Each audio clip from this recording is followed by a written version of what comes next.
Tardi, director general de Movilidad e Infraestructuras, José Gascón, que voy a charlar en castellano, no se preocupen. El motivo de esta comparecencia es exactamente el que ha dicho el presidente. Voy a abarcar bastante, ¿vale? En lo que respecta a la movilidad, lo que queríamos era hacer un repaso del grado de ejecución de las partidas, especialmente las que nos costó con tanto esfuerzo introducir en los presupuestos del 2016, y ya de paso interpelarle o preguntarle por las acciones emprendidas en materia de movilidad e infraestructuras en Aragón. Para que entienda un poco cómo voy a intervenir, la primera parte va a ser muy breve para decirle las partidas que más me interesan, que me diga si se han ejecutado o por qué no se ejecutan, y luego le haré un amplio análisis del transporte en Aragón. Como tengo dos tandas para intervenir, lo voy a dividir, porque si no estoy seguro que no me va a dar tiempo a tocar todos los medios de transporte y realmente me apetece preguntarle por todos ellos. En primer lugar, en cuanto a las enmiendas, le quería preguntar por la enmienda 525, la que hace referencia al plan intermodal de transporte. No nos consta que se haya ejecutado. En respuesta escrita a mi grupo, su consejería dicen que no han podido, y bueno, pues entonces entro ya en la línea ya repetida en estas Cortes de que pues a Podemos Aragón no nos parece bien, que ya que con el Grupo Socialista estuvimos trabajando la ley de presupuestos para el 2016, introduciendo enmiendas con el trabajo que nos cuesta, que todas ellas pasaron por los técnicos de su departamento, en este caso de su dirección general, están de vuelta, las adaptamos a las posibilidades del Ejecutivo, y luego nos dicen 10 meses después que no las han podido ejecutar porque, entre comillas, están mal hechas. Pues nos parece que es un pitorreo. Corríjame si me equivoco.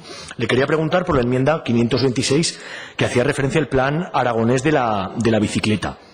Nos pilló el cierre del ejercicio en agosto con un poco de incertidumbre, y le quería preguntar si ya han conseguido firmar ese contrato menor de 20.000 euros que permitirá elaborar los pliegos para la redacción de este plan estratégico de la bicicleta en Aragón. Luego entraré mucho más en cada medio de transporte, como decía.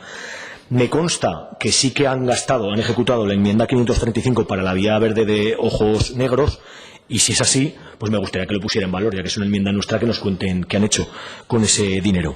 Otra enmienda que me gustaría conocer es la del estudio y desarrollo del Eurovelo, la enmienda 550. También nos han respondido por escrito que no se ha podido ejecutar. Luego entraré mucho más en esto, porque su respuesta no nos convence. Nos dice que Aragón incumple los requisitos para incorporar algún tipo de este trazado en nuestra comunidad. Y por último, en concreto, la enmienda 577, que hace referencia a aparcamientos para autocaravanas, nos dijo hace un mes por escrito que estaban en conversaciones con el sector del camping y de los municipios, sobre todo. Pues nos gustaría conocer en este momento cómo han ido esas charradas, cuál es el análisis, el conocimiento, si ya pueden acometer una regulación del aparcamiento de autocaravanas y, por tanto, si han conseguido ejecutar esta partida aprobada.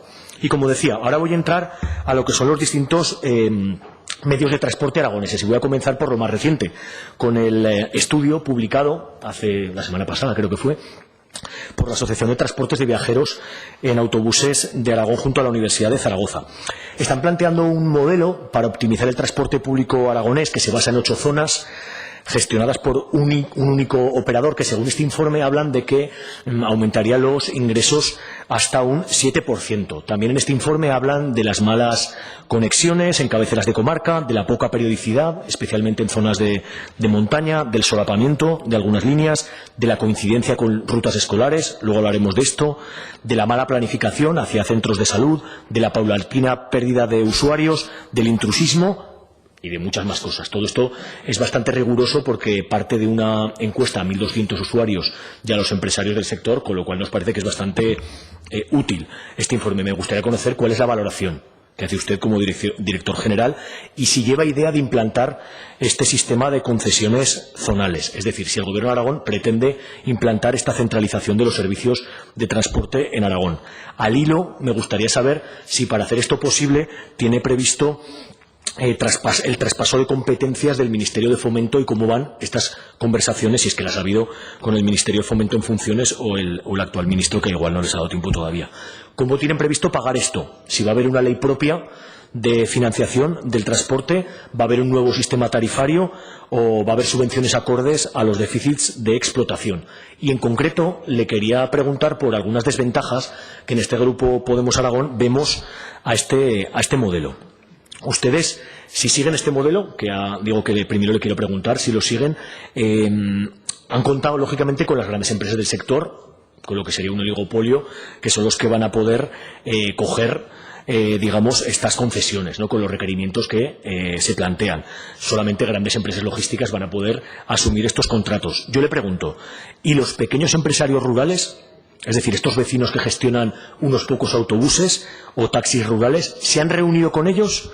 Hasta ahora, esta gente, nosotros consideramos, yo creo que usted también coincidirá, son los que realmente vertebran el territorio, asientan población y hasta ahora han cubierto estos servicios tan importantes para asegurar el derecho a movilidad de los aragoneses, a pesar del Gobierno de Aragón, entre comillas. Son aproximadamente 200 empresas, con una media de 3 autobuses por empresa. A veces son autónomos que solamente tienen un autobús o 2 en su pueblo, y creemos que con este modelo centralizado, en aras de la eficiencia, se pone en peligro los puestos de trabajo. Me gustaría preguntarle si tiene un plan de futuro para estos trabajadores, para el empleo de estos transportistas, de estas 124 concesiones, y si tiene un plan para reubicarles en el caso de que haya problemas para mantener el trabajo. Ya que hablamos de trabajo, me gustaría preguntarle también por si han visto el peligro de la precarización en el caso de que veamos a diferentes grupos empresariales peleando por un botín bastante suculento.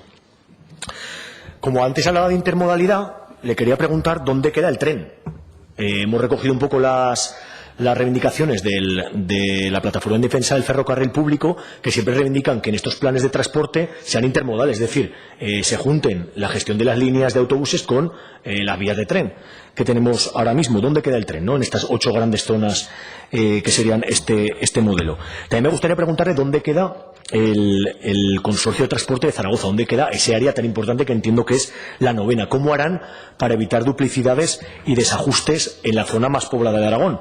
Porque el peso del consorcio, según este grupo, es clave. Estamos hablando del 25% de las expediciones aragonesas, el 20% de los usuarios, apenas el 10% de kilometraje, pero asume al mismo tiempo un tercio del déficit del sistema. O sea que estamos hablando de algo bastante importante. Y voy a seguir por ahí. Voy a seguir nuestro viaje por el área de Zaragoza. Coincidirá con nosotros en que la gestión es mala, se ha planificado mal, de forma ineficaz, porque no se tiene en cuenta que la movilidad es un derecho, no se está ofreciendo como un servicio público, se sigue apretando las tuercas a las líneas que se dicen que son deficitarias, y es un derecho de todos los aragoneses a tener una movilidad sostenible y razonable, y son esenciales. Me gustaría preguntarle en concreto por las rutas escolares. Su presupuesto es de más o menos 4 millones, pero es que el presupuesto en rutas escolares de la consejera Maite Pérez en Educación es de 16 millones de euros. ¿Cómo van las conversaciones hacia esas fórmulas integradas? Es decir, que se puedan utilizar los autobuses escolares para dar más servicio al territorio. Sigo con el área de Zaragoza. ¿Tienen ya disponibles los pliegues de las directrices metropolitanas de movilidad? Más preguntas. Yo conozco bastante bien la línea de Movera Pastriz, que ha conseguido la integración de redes de barrios rurales con redes de autobús que van a otros pueblos, y creo que es muy interesante que demostremos con ejemplos que la integración funciona, es más eficaz y es más útil para el usuario, para los aragoneses, que es de lo que se trata. Cuesta menos y da un servicio mejor. Me gustaría preguntarle si van a ahondar en esta línea, como la línea que yo mencionaba de Movera Pastriz, en Montañana, Peñaflor, San Mateo, San Juan de Mozarrifar, La Cartuja, Cadrete, Botorrita, Villarrapa, Pinseque, en fin, todas estas que se podían hacer. ¿Cómo van las negociaciones con el Ayuntamiento de Zaragoza, con la DPZ, para reequilibrar el dinero que pone cada una y las competencias y votos dentro del consorcio? No solamente del consorcio de Zaragoza, también le quería preguntar si tiene previsto traer aquí una ley específica del consorcio de Zaragoza o una ley de transporte más amplia que abarque otros consorcios, otros lugares como Huesca, Monzón, Barbastro o Teruel.